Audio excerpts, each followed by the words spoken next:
So many Hello, we are alerts. live. We are live, baby. Talking about, in just a moment, we'll get started talking about social media ads. And it'll be just a couple minutes that we're going to talk about this. We're live on, I think, YouTube, maybe LinkedIn, Facebook, YouTube, something like that.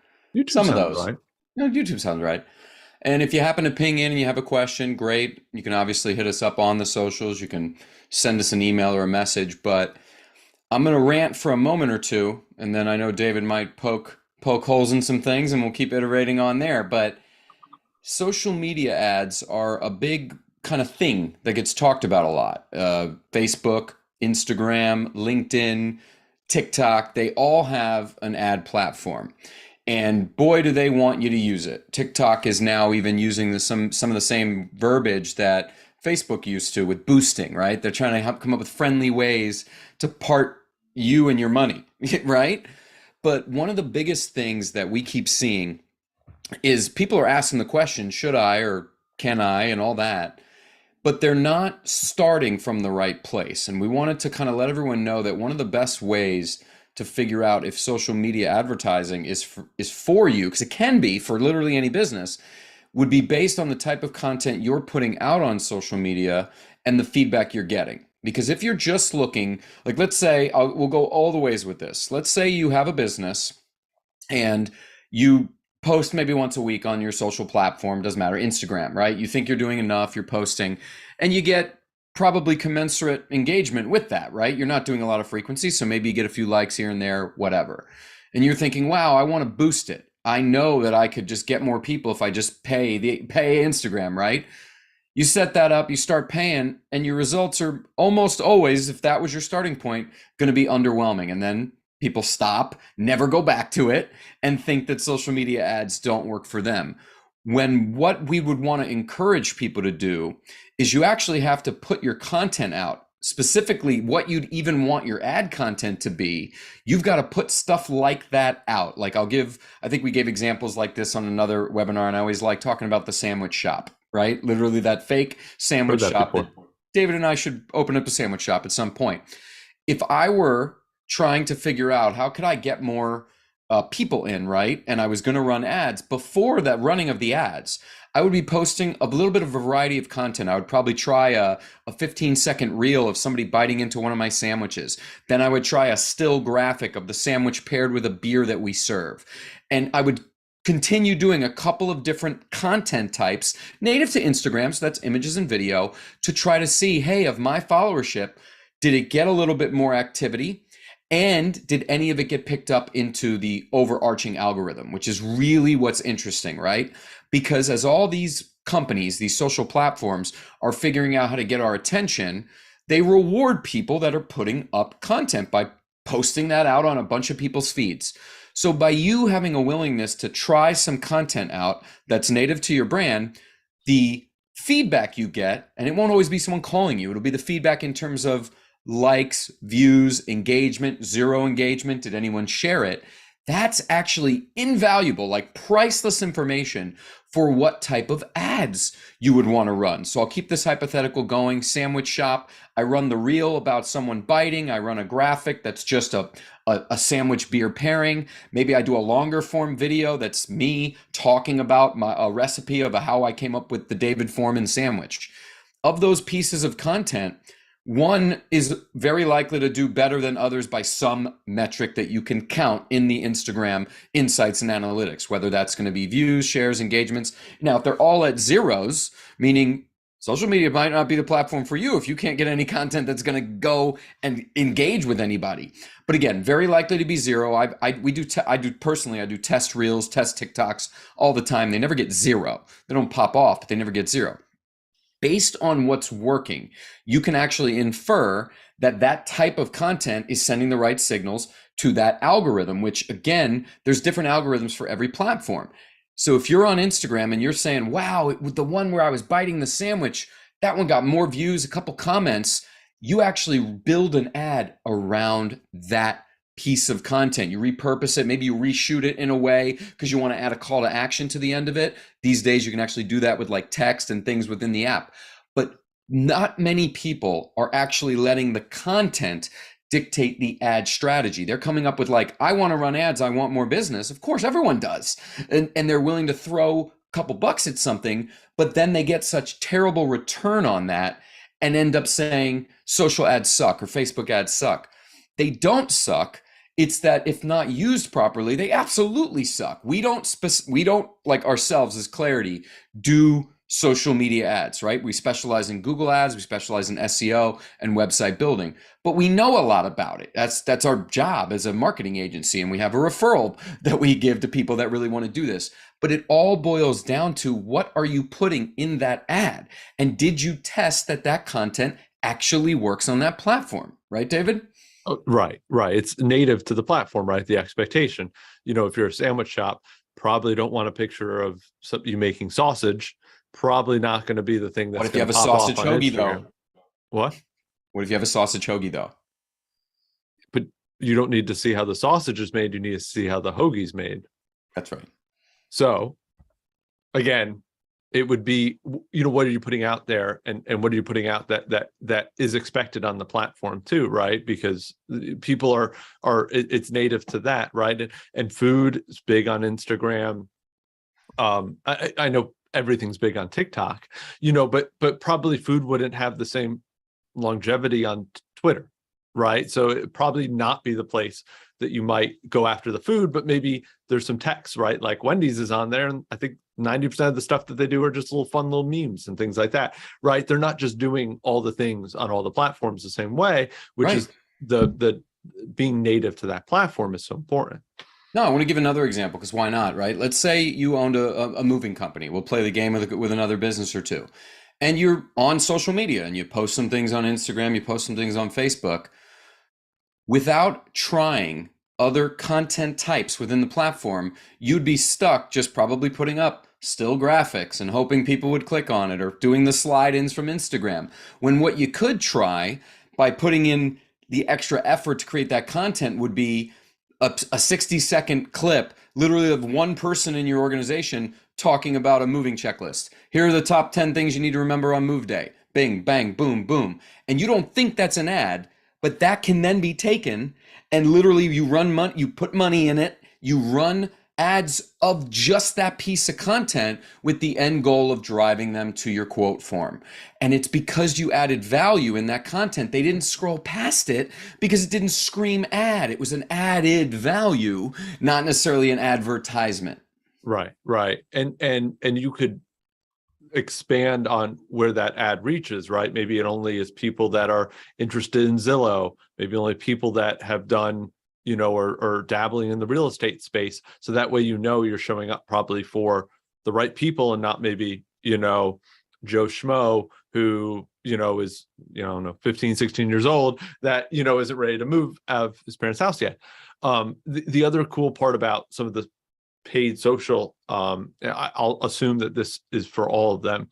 You'll pay your visibility, and any shares, likes, and retweets or whatever it is, that any way that's being organically interacted with, you do not pay for.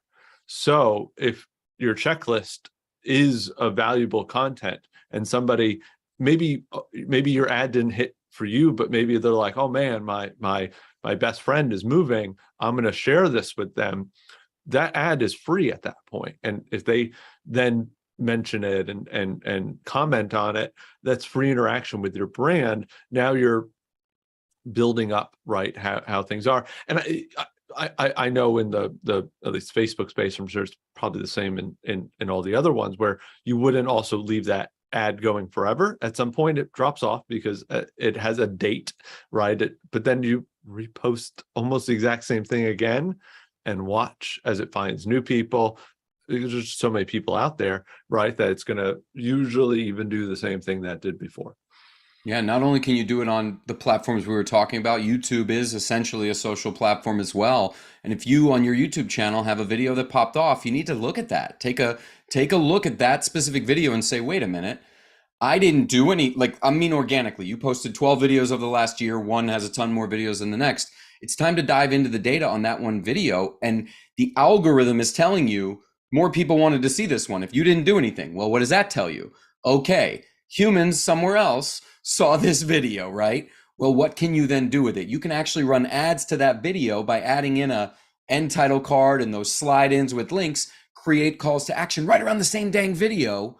And now you're basically building traction around something you know because the algorithm told you that you're not guessing, you're basing it on evidence that in this platform, this worked. So I'm going to give it to more people. That's kind of where we try to get people understanding that social media can be so incredibly frustrating, and people see other people winning and they're like not getting it and frustrated. Trying and putting out the type of content that's really native to the why you do what you do and what you're about, not about selling, not about turning someone into a customer immediately, but the how, why, and what you've got going on, and then taking a breath and reviewing the metrics. The data is going to tell you where you should spend your money. You said it with the sandwich shop, right? There's maybe 4 or 5 posts that you're using as a barometer on that. It's not about the one post and then crossing your fingers. It's about putting a handful of things up, knowing that some are going to do better than others, and probably the one that you don't expect that's going to do well will do well, right? I don't think I've heard a social media creator who hasn't said that the post that I thought was my throwaway or my whatever versus the post that like I put the most amount of time in or thought was going to be the thing that was going to be liked or shared or interacted with the most. It's always not what they expected. And I'm sure sometimes you hit on those, but I think more and more, the more and more you do, you try, you sample, you put out there, I think it's the more and more people tend to kind of go away from your bias and more about what works within, the social media or within for your business. Absolutely. And a big thing we try to encourage, I know this is specifically about ads, and I'll wrap with this. Obviously, if you have any questions at all, you can ping us on any of the platforms here. You can shoot us an email, check us out at iwantclarity.com, whatever works for you. Even if it's just questions, right? Even if it's never that we're trying to do business, that's okay. Just any questions that you ever have, we will always answer to the best of our ability. But people, in our experience, we've worked with, we currently constantly recurring work with dozens of companies, but we've worked totality with hundreds. And there's been, and there continues to be, fear around social media of, it's got to be either perfect or it's got to be, I don't know what to post. And it's all that's fear-based, when the reality is you have to get it up so you can find out whether anyone gave a crap, if you will. It's got to go up and be posted. And if you're worried, again, if the color of your shirt is the wrong color for your brand, you're missing it. It's that, can't see the forest for the trees kind of thing. You're missing that. What social media is about, that's the buzziest term of all marketing, but what it's about is, what does the market, meaning other people, not you, what do the other people think of your business? And you'll never be able to get that context if you don't put anything out and don't spend time on those platforms. And you don't necessarily, I'm not saying you need social media. This isn't a get up on the soapbox. Like I said, we do not even do social media ads. So I'm coming from a place of honesty. It's not about that. It's just, where is the attention of your intended customer, right? That's what you got to figure out. If I'm a sandwich shop or the moving company or whatever, and I go through my clients, who do I serve? Whether it's people that are hungry, people that need to move. Well, are any of them on social platforms? As soon as you ask that question and then can answer it, and there's even software you can use to find out if they really are there, the second that answer is yes, people that I serve and I make money off of exist on these platforms, you then are missing an opportunity by not being on those platforms. Doesn't mean you have to do it. Nobody's going to browbeat you, but it's an attention economy. It's wherever the eyeballs and ear holes are, do you want to be there? Right. Well, and then on top of it, is there an audience on there, right? Because you can go to as granular as people that like topics on sandwiches, or people that are moving, or are big fans of chiropractors. Great, fantastic. Those are the people that you now know that you're going to have better attention with, versus the Versus like the billboard or the sign somewhere where you can't have control over who the audience is. At least you could play around with that and begin to show up in the right spots for the attention economy, for the fact that, you know, if you don't put your stuff there, there's somebody else that's going to bid for that audience. And the question is, you know, if you want, it's an opportunity to get your name out there one more time. One more time is all you can do. Absolutely. No, that's our message of the month, if you will. Well, Social media ads are not evil. They can get expensive, just like any advertising model can, whether that's billboards, TV, stream, it doesn't matter, Spotify. They can get expensive, but they're not evil. And if they didn't work for you in the past, it is very likely they weren't deployed properly off of good ad collateral, right? mhm. They were very likely you got a pop up that said boost this thing, you did that, or you got a same thing happens with Google, by the way. You get a thing in the mail, $500 Google credit, you click 4 buttons, and all of a sudden there's a campaign going. Oh, right. Oh, no problem. You just tell us what keyword you want to go for, and you go, oh, okay, cool. I'll do the performance max. That sounds cool. And before you know it, your ad showing up for every one of your competitors, but never anything that actually matters. Oops. There's just so much and so much depth to what can be done on social media. Again, if you're interested, ask questions of us if you want. No big deal either way. We're going to keep rocking and rolling, having these monthly webinars. Put any questions again in the social platforms or over an email, and we'll see you next month.